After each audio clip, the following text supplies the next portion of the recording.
नमस्कार। आज हम बात करेंगे OCD के विषय में, obsessive compulsive disorder. Obsessive compulsive disorder में बार बार किसी भी एक काम को लगातार करने की आदत हो जाती है। कोई भी चीज हम कंफर्म नहीं कर पा रहे होते हैं, जैसे हाथ बार बार धोना, बार बार किसी कपड़े को झटकते रहना, जैसे धूल लगी है बार बार झटक रहे हैं, या फिर बार बार कोई काम करने के बाद उसको रिकन्फर्म करने के लिए जाना, जैसे हम ताला लगा के आ गए हैं, अब बार बार लौट के जा रहे हैं देखने के लगा है कि नहीं लगा है, हम भूल जा रहे हैं, हम कंफर्म नहीं कर पा रहे कि हमने जो काम कर दिया है वो पूरा हुआ है या नहीं हुआ है।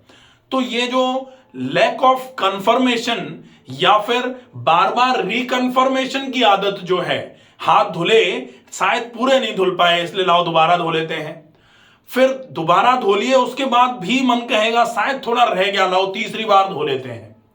और जब तीसरी बार के बाद चौथी बार, पांचवी बार, कभी कभी कई मरीजों के साथ ऐसा होना चालू हो जाता है कि वो ज्यादातर अपने पूरे दिन का समय किसी एक काम को करने में ही लगाए रहते हैं। जैसे किसी के कपड़े धोने की आदत है तो वो पूरे दिन कपड़े ही धोता रहेगा। जैसे अगर किसी को फर्श पे पोंछा लगाने की आदत है तो वो बार बार करके पोंछा लगाता रहेगा। जैसे अगर किसी को हाथ धोने में ऐसा लग रहा है कि शायद गंदगी चिपकी है हाथों में, तो कई पेशेंट्स हमारे पास ऐसे आते हैं जो अपने हाथों को रगड़ रगड़ करके हाथों में छाले कर लेते हैं, हाथ बिल्कुल उनके खराब होना चालू हो जाते हैं because of over use of soap और over use of hand wash. इसके अलावा कई प्रकार का होता है ये ओसीडी। कभी कभी किसी किसी को ऐसा लगना चालू हो जाता है कि सांप पड़ा हुआ है जमीन पे। अब बेशक रस्सी है लेकिन सांप दिखेगा, बेशक लकड़ी है लेकिन सांप दिखेगा, और बार बार करके कंफर्म करने के बाद भी ये कंफर्म नहीं हो पाएगा कि सांप नहीं है लकड़ी है, हम भ्रम में ही रहेंगे कि नहीं ये तो सांप ही है। इसलिए कभी कभी ऐसा भी लगता है, जैसे कभी कभी लगेगा कि कई पेशेंट्स आते हैं, कभी कभी ऐसा भी होता है कि खाने में आलपिन पड़ी है, किसी को खाने में बाल दिख रहा है बार बार, अब बाल देख लिया चारों तरफ बिल्कुल भी नहीं है, लेकिन लग रहा है नहीं बाल होना चाहिए, नहीं आलपिन होनी चाहिए। कोई कहता है कि नहीं कपड़े में कुछ चुभ रहा है, आलपिन है, अब बार पूरे कपड़े को देख लिया, बार बार कंफर्म कर लिया, लेकिन वो कंफर्म करना भी लैक ऑफ कंफर्मेशन में चला जाता है कि शायद एक बार और कंफर्म कर लेते हैं। जैसे एक बार ताला लगा के आए थे, चाबी हम कहीं एक जगह सुरक्षित रख के आए थे, नहीं शायद सुरक्षित नहीं रखी, एक बार और देख लेते हैं, फिर चले जाएंगे, फिर जाएंगे, फिर देखेंगे एक बार कि नहीं अब शायद सुरक्षित नहीं रखी है, और इसके चक्कर में पूरे दिन एक ही काम को करने में लगे रहते हैं और दिमाग धीरे धीरे करके और ज्यादा चिड़चिड़ा होना चालू हो जाता है।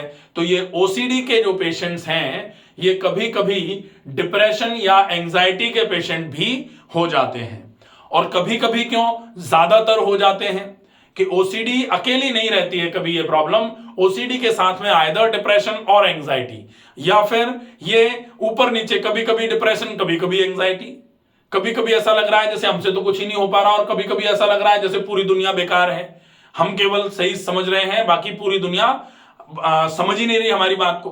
तो ये होती है एंजाइटी की स्टेज। अब आपको ये समझने की आवश्यकता है कि ये स्वभाव नहीं बीमारी है।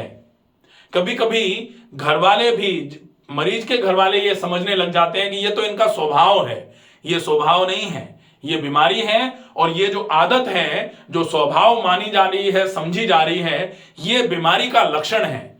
तो आपको क्या करना पड़ेगा इसमें? सामान्य तौर पर आज मॉडर्न साइंस क्या कर रही है, हम जब ओसीडी का केस लेकर के मॉडर्न साइंस में जाते हैं तो वो ब्रेन सेडेटिव्स का यूज करते हैं, या फिर एक्चुअली जरूरत भी होती है कि अगर लगातार किसी एक ही काम को करते करते बहुत ज्यादा पैनिक अटैक्स आना चालू हो जाएंगे तो फिर कभी कभी स्थिति संभालने में बहुत मुश्किल होना चालू हो जाती है।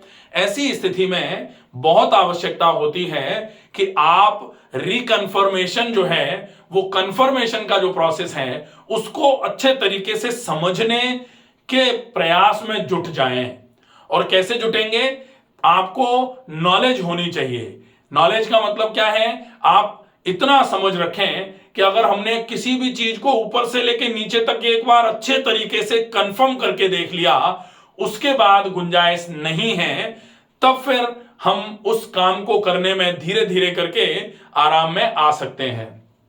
या फिर हम इस समस्या को लिखना चालू कर दें। हम कोई भी चीजें जो हम कर रहे हैं पूरे दिन में सवेरे से शाम तक, उस हर चीज को हम लिखना चालू करते हैं। जैसे अगर हमको घर से बाहर निकलना है तो हमको क्या क्या काम करना है, और उसको लिख लिया हमने। लिखने के बाद टिक कर दें कि कर दिया कि नहीं कर दिया, और टिक कब करेंगे, टिक पहले नहीं करेंगे। ये काम कर दिया, डन। डन तब होगा जब कर दिया, और वो कंफर्मेशन के साथ डन होना चाहिए। अब दूसरा काम कर दिया, डन। अब तीसरा काम कर दिया, हो गया, खत्म। अब हमें चौथे नंबर पे ताला लगाना था, ताला लगाया और उस पर डन कर दिया, और वो जो डायरी है अपने पास रख ली। अब हमको कंफर्म करना है तो हम डायरी को देख के कंफर्म करते हैं, हाँ भाई कर लिया। एकदम से तो आराम नहीं होगा इससे, लेकिन धीरे धीरे धीरे धीरे करके आप देखेंगे जो आदत आपकी पूरे दिन की थी एक ही काम को करने की, उसमें आपको ये लगेगा कि 25 से 30% आराम आपको महीने भर में हो गया, 50% आराम आपको 2-3 महीने में हो गया, 60-70-80% आराम आपको 6 महीने में हो जाएगा।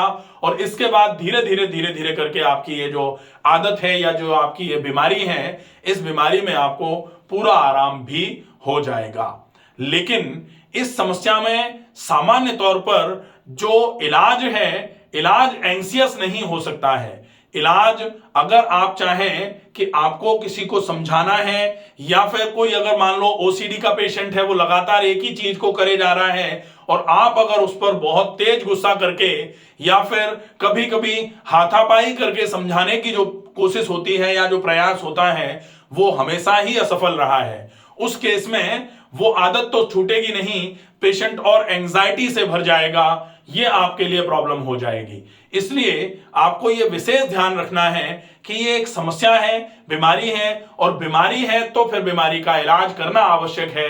बीमारी के इलाज के लिए आप एक तो ये रिकन्फर्मेशन के लिए डायरी बनवाना शुरू कर दीजिए, और इसके साथ बहुत आवश्यकता होती है अपने मन को स्थिर करने की। क्योंकि ये कंफर्मेशन क्यों नहीं हो पा रहा है? क्योंकि मन स्थिर नहीं है। जिस समय हम जो काम कर रहे हैं उस समय हम उस काम के बारे में सोच नहीं रहे हैं।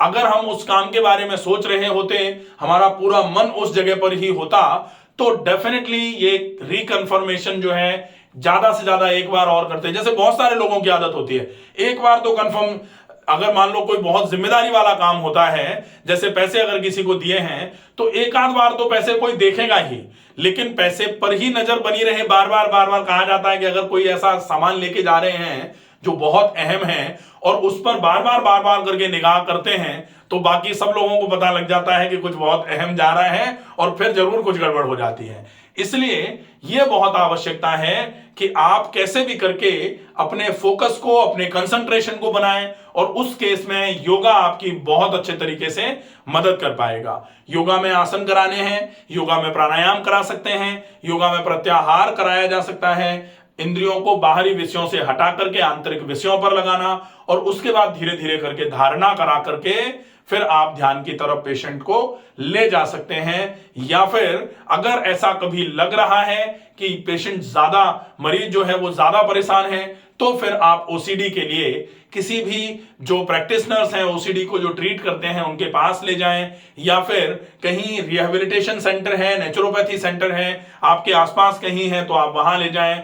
या फिर अगर आपको ऐसा लग रहा है कि ठीक होने में नहीं आ रही है कंडीशंस, तो आप हमसे संपर्क कर सकते हैं। हम आपके इस समस्या में आपके लिए मदद करने की पूरी कोशिश करेंगे और पूरा अच्छा इलाज आपको प्रोवाइड करवाएंगे। आशा है ये वीडियो ओसीडी का आपको पसंद आएगा। ज्यादा से ज्यादा लोगों तक इस वीडियो को पहुंचाएं। सुरक्षित रहिए, स्वस्थ रहिए। धन्यवाद।